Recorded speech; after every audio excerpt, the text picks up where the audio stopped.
Pixel Sift. Hello and welcome to another episode of Pixel Sift. My name is Gianni and this is episode 158. And on this episode, an episode that I've been looking forward to sharing with you, we'll be speaking with Matthew Cassells, who's the studio founder of the Australian-based developer Alderon Games. They're working on a brand new early access title at the moment called Path of Titans, where you step into the skin, the scales, the claws, the teeth of dinosaurs. It's a dinosaur MMO. Yeah, pretty exciting. This conversation we had a little bit earlier during PAX Online. So it's an enjoyable chat about why they wanted to make a game where you play as a dinosaur in an open world and play with all your friends, and how progression works in this world that they've built. Yeah, so working on a game called Path of Titans. Unlike a lot of other games, it's a game where you actually play as the dinosaur. So, and it's multiplayer online. It's also on a lot of platforms like Windows, Mac, Linux, iOS, and Android. So the goal is we're building kind of a toolbox to build your own dinosaur experience.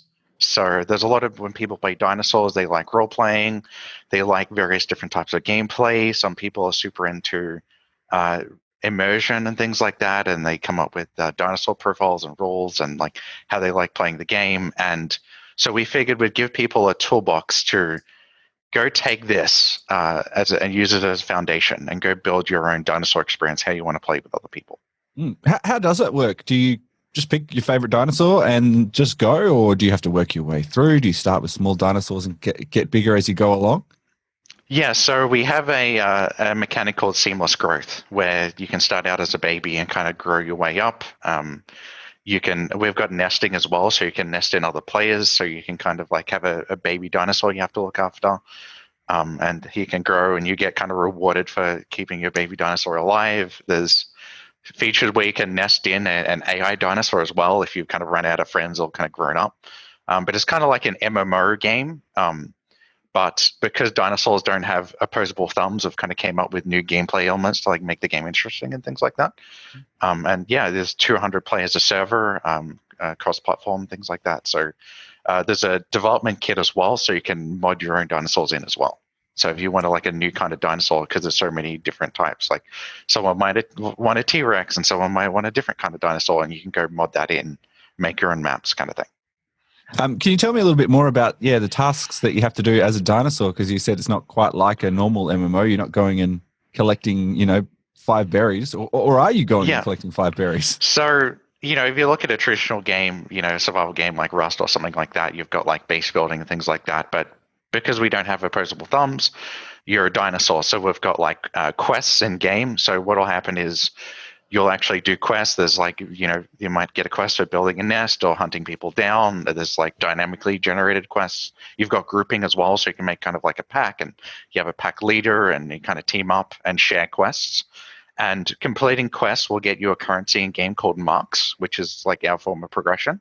And basically you can use that to unlock new skins and new abilities, new attacks, and you kind of progress that way. So you grow over time, and you get doing quests will help you grow, basically. So you can't just wait in a bush and kind of wait for the game to complete itself. It's kind of forced you to to interact with the world. How many different dinosaurs have you got in the first sort of stage of it, and how many do you plan to expand it to?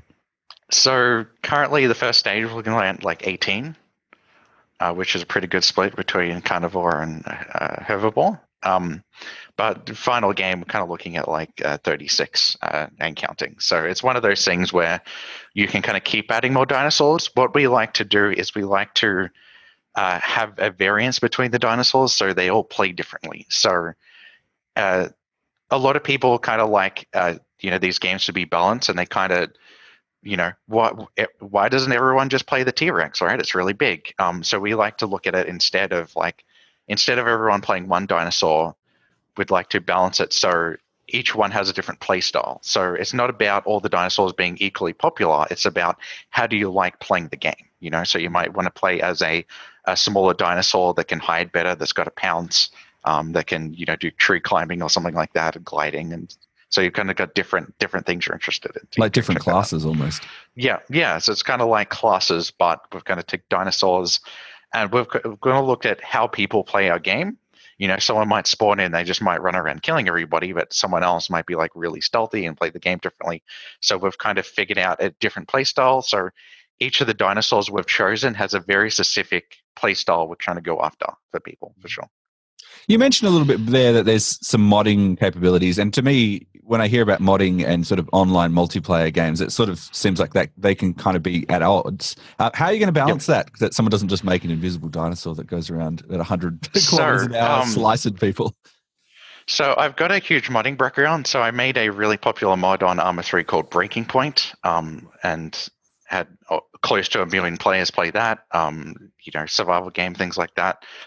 So I've been doing this for a long time now, and it's one of those things where you can make a mod that does a little thing, and then you can have like a whole community of hundreds of thousands of people, and they're very different things. It's kind of like running your own mini game, but built on top of another game, right? So having that background, I kind of got an idea on kind of what modders need and what people need to do to build their own games and communities.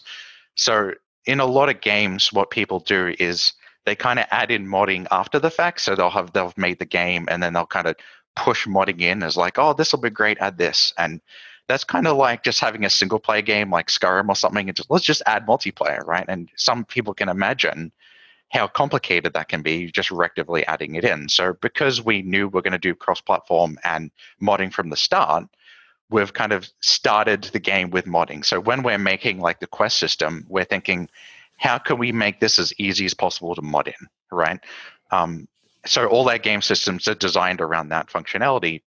But the way our modding works is similar to the way it works in Arma and a lot of games, where you'll join a server, and that server will have a list of mods enabled, right? You like this adds a T-Rex, or this balances stats, or things like that, and your client will jump download into the clause only server or something like that. Yeah. So people have their own ideas on how they want to run servers. Some people want they have various concepts of how they like to play the game. So you'll download the same mods as everybody else when you join the server, right? So if somebody wants to do an invisible dinosaur mod, for example, it's not like a client level mod, like you'd see in Payday or something like that. It's kind of like everybody has the same mods. The game checks you have the same mods. So when you join a server, it's like, hey, do you want to play with this mod that, makes this one dinosaur invisible? It's like, I don't know about that one. So that's good. It's kind of like a framework. So people who make mods and people who run communities and things like that all kind of pick what mods they want on their game. So sort of an opt-in sort of thing. Yeah. You know what you're getting when you start the server, basically. Yeah, because if you look at other games, the game developers haven't really thought about modding. You can kind of see weird situations where you've got like, oh, we've got to ban people who use mods, and we've got to do this other thing with mods, and it just kind of needs proper care and support, because it kind of like if we took World of Warcraft, like that's an online game. That doesn't sound very moddable, but it's like if it was kind of designed in from the start, where it is kind of built-in framework and secure and things like that, that would work as well.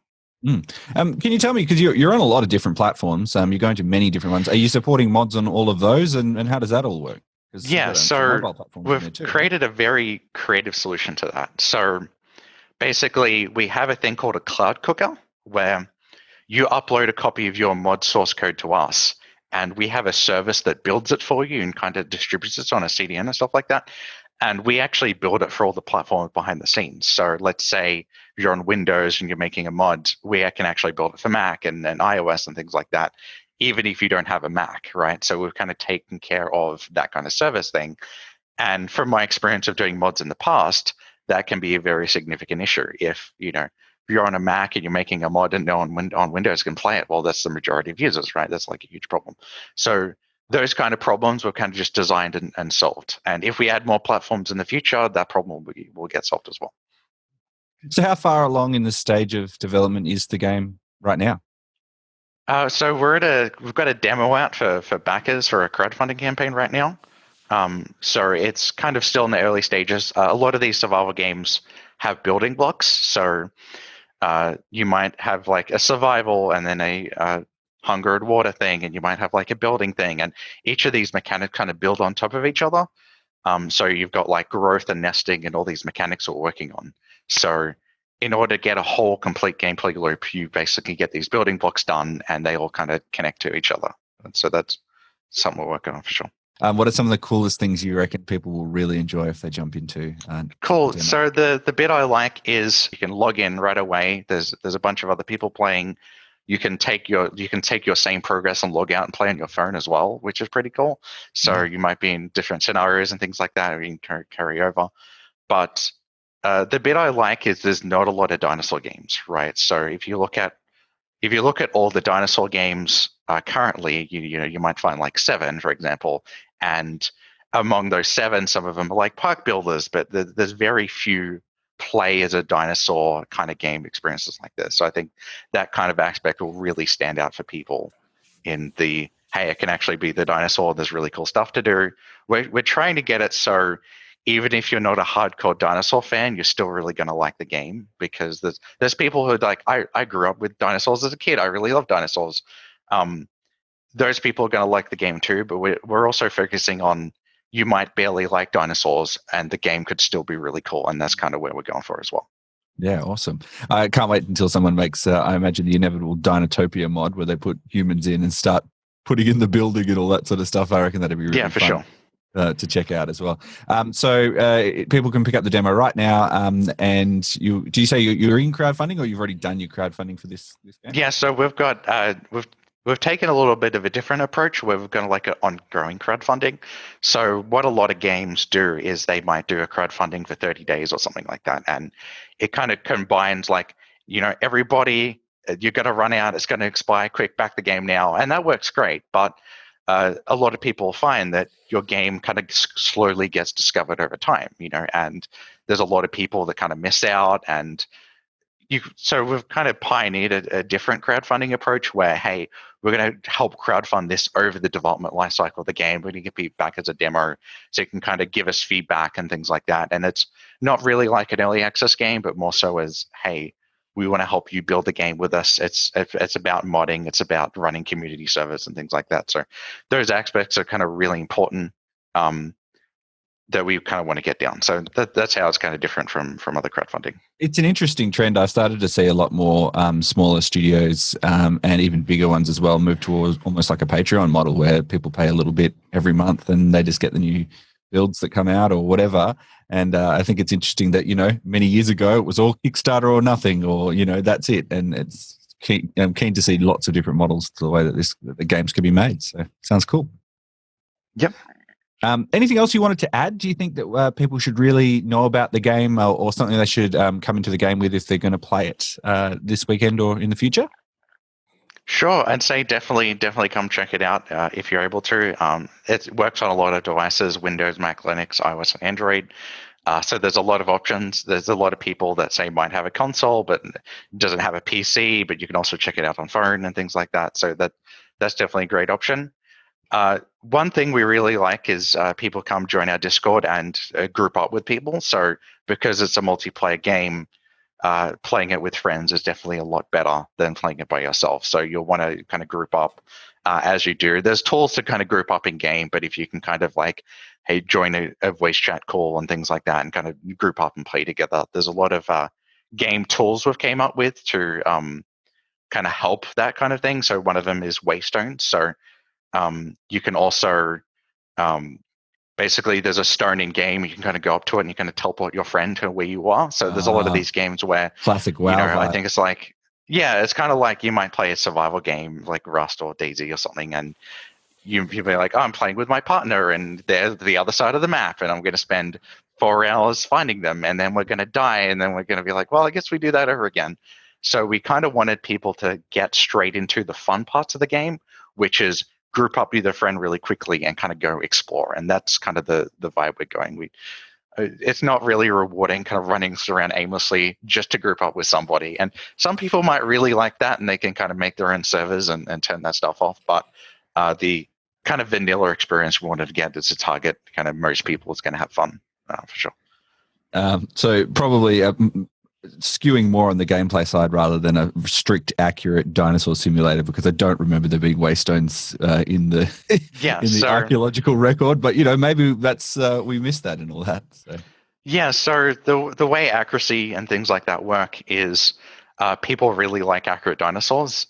Some people can get put off by what could be considered accurate because they've got an idea of when they were a kid of, oh, dinosaurs will have feathers or dinosaurs will have scales and things like that. And they can get very kind of particular. Like we have a paleo discussion where people talk about this dinosaur's left backbone did this and things like that. They get really excited about stuff like that. But with our game, instead of we designed the dinosaurs when they're made to be super realistic, but new science comes out all the time, and if we just kept updating the dinosaurs every single time new science came out, we kind of have to throw away and redo a lot of our game. So we're just trying to design to be accurate to the time it was made. That way we don't have to throw out a lot of work and redo it. And some people really like that kind of old work that had this old design. So that's kind of the angle we took in terms of realism. But you can play a really realistic game and it's really cool, but if it's not fun to play, your game's not going to be very profitable. It's not going to be very fun. It might be super realistic, but if you don't want to play it, you're not going to want to spend more money with the game and things like that. So we've kind of decided to take fun over realism, but we still really value realism. That's Matthew Cassells from Alderon Games. He's the studio founder there. They're working on the dinosaur MMO Path of Titans, which is in early access. You can find out more about that in the show notes of this episode, or you can head to our website, pixelsift.com.au. And while you're on our website, have a look at all the other great stuff that we're working on. We've got live streams. We've got other interviews with developers from big scale companies to small indies to art collectives, heaps more. Check that out if you are on there, pixelsift.com.au. Also, while you're on the internet, why not head over to our Discord and become a part of that as well? You can share some of the creative work that you're putting together and learn about other great things that people are working on as well as talk about your favorite games, what's happening in the news, anything else that you would like. To go to our Discord, it's pixelsift.com.au/Discord. That address again, pixelsift.com.au/Discord. And while you're online, just do one third thing. Tell one of your friends. Tell them that if you like the show, if you want to be part of it, if you think that they might get a kick out of it as well, and tell them to subscribe to Pixel Sift on their favourite podcast player. Maybe even help them out if they need a little bit of assistance on how to get up and running. Tell them your favourite apps. Tell them the best ways to get involved. We'd really, really appreciate it. Or give us a rating and review on your favourite platform as well. We're pretty much on them all. That is something that you can do that would really help us make more and more content, because the more people that see what we do, which means the more opportunities come to us and the more doors open up. That's pretty much all the time we have for this episode of Pixel Sift. Thank you so much to Matthew for joining me, and we'll see you again in 2 weeks' time for another episode of Pixel Sift. Until next time, have fun.